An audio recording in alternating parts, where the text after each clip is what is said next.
I am the light of the world, says the Lord. Whoever follows me will have the light of life.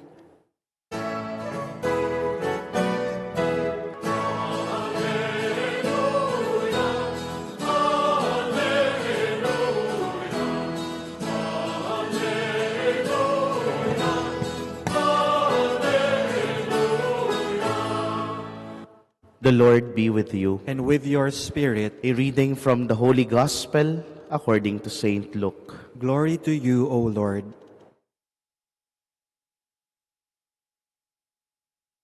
As Jesus approached Jericho, a blind man was sitting by the roadside begging. And hearing a crowd going by, he inquired what was happening. They told him, "Jesus of Nazareth is passing by." He shouted, "Jesus, Son of David, have pity on me." The people walking in front rebuked him, telling him to be silent. But he kept calling out all the more, "Son of David, have pity on me." Then Jesus stopped and ordered that he be brought to him. And when he came near, Jesus asked him, "What do you want me to do for you?" He replied, "Lord, please let me see." Jesus told him, "Have sight, your faith has saved you." He immediately received his sight and followed him, giving glory to God. When they saw this, all the people gave praise to God. My dear friends, the Gospel of the Lord. Praise to you, Lord Jesus Christ. Good evening, my dear brothers and sisters. And greetings and blessings as well for all those who are with us through our live streaming sa Facebook page ng Chapel of the Eucharistic Lord. Ang pagpapala ng Diyos ay sumainyo. Ramdam na ramdam natin yung eagerness, yung kagustuhan nitong blind man from Jericho nung pangalawang ulit niyang isinigaw, "Lord, Jesus, Son of David, have pity on me." But I want first to look at the situation of that blind man from Jericho. No, bakit nga ba umabot sa ganon kasidhi yung kanyang pagnanais? No, yung kanyang panaghoy na ito. Parang yung mga kababayan lang natin ngayon, ganon-ganon yung kagustuhan na lumabas talaga ang katotohanan at makamit yung hustisya. The situation of the blind man from Jericho, so he is a blind beggar who was treated poorly by many. Dahil sa kanyang sitwasyon, hindi siya makapagtrabaho at makapagbigay ng para sa kanyang sarili, and so he has to beg. No? Ganun na lamang yung treatment sa kanya ng mga tao. Kasi noong panahon na iyon, no, kapag ka ikaw ay may karamdaman o may kapansanan, it is considered to be a punishment from God because you are a sinner. Ganun yung treatment sa kanila. And so, he was treated as if he were no good and a sinner. When he began to call out for mercy from Jesus, he was told to be silent by those around him. No? But what did the blind man do? Siya ba ay sumuko? Did he give in to their oppression and ridicule? Certainly not. Instead, sabi sa ating ebanghelyo, he kept calling out all the more. No, nandoon yung mas lalo niyang ginusto, no, na mapansin at makita siya ng Panginoon. And Jesus took notice of his faith and eventually healed him. Ano yung tinuturo sa atin dito? A great lesson is taught to us today. There are many things we will encounter in life that get us down, will discourage us, and tempt us to despair. No? Tayo ngayon, yung pamayanan natin, ilang buwan na tayo nagdarasal tungkol sa integrity and justice, transparency. Minsan nakakapagod kapag pakiramdam mo walang nangyayari. Pero pagkapatuloy, pag-constant yung pagdarasal natin, alam natin na hindi man dumating yung hinihiling natin sa Diyos, alam nating may mangyayaring mas maganda pa na ninanais ang Diyos. There are many things that are oppressive to us and difficult for us to deal with. So what should we do? Sa mga gantong sitwasyon, should we give in to the struggle and then retreat into a hole of self-pity? No? We take the blind man as an example for us today. When we feel oppressed, when we feel discouraged, when we are frustrated in the things that we are doing, no?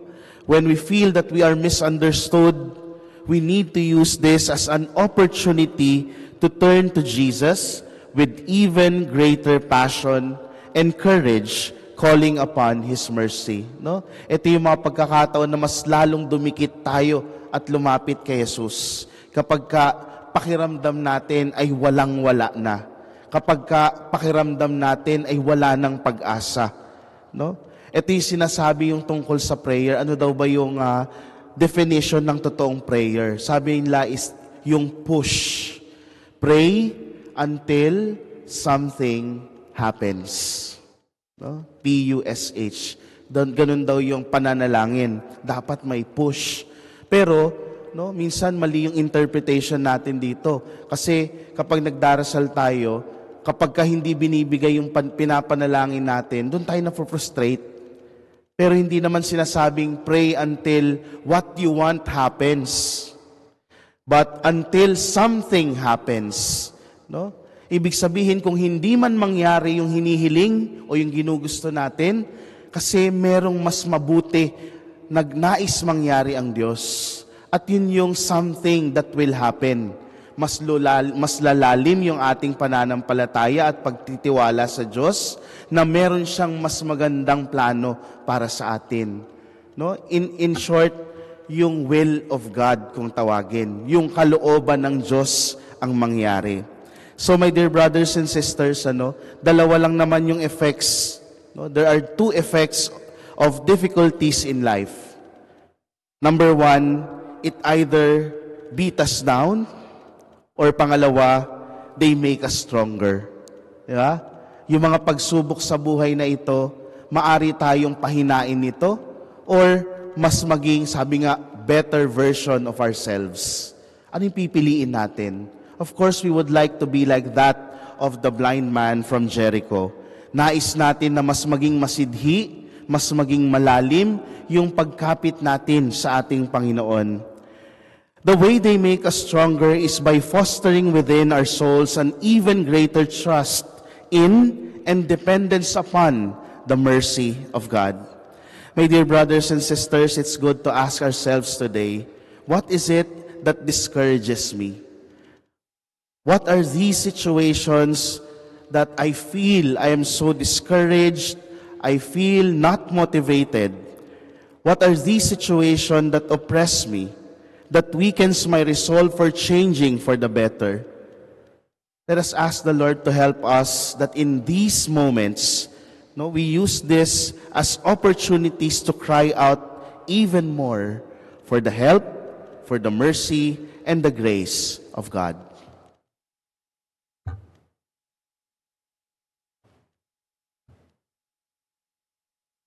We all together pray the Oratio Imperata for integrity, truth, and justice.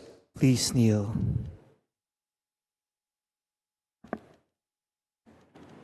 All together, Heavenly Father, you led your people out of slavery as a pillar of cloud by day and a pillar of fire by night. In this time, when shadows of deceit and corruption cloud our land, shine upon us your light that scatters all darkness. We confess that we ourselves have often walked in darkness, in our silence, in our compromises, and in our indifference. We have allowed corruption to grow and falsehood to spread. Forgive us, Lord, and cleanse our hearts of this grave moral evil that robs the poor of bread and the nation of hope. Give us leaders after the heart of your Son, shepherds who serve, not wolves who devour. By the power of your Holy Spirit, give us the courage to reject lies, expose deceit, uphold justice, and defend the truth in all our dealings, whether public or private, that integrity may flourish in our land, like a river, and righteousness like a mighty stream. O God of justice and mercy, make our nation a vineyard that bears good fruit, not poisoned by greed, manipulation, and selfishness, but nourished by honesty, compassion, and love. We ask this through Christ our Lord. Amen. Mary, Mirror of Justice, Pray for us. Saint Michael the Archangel, Pray for us. Saint Lorenzo Ruiz and Saint Pedro Calungsod, Pray for us. Please be seated.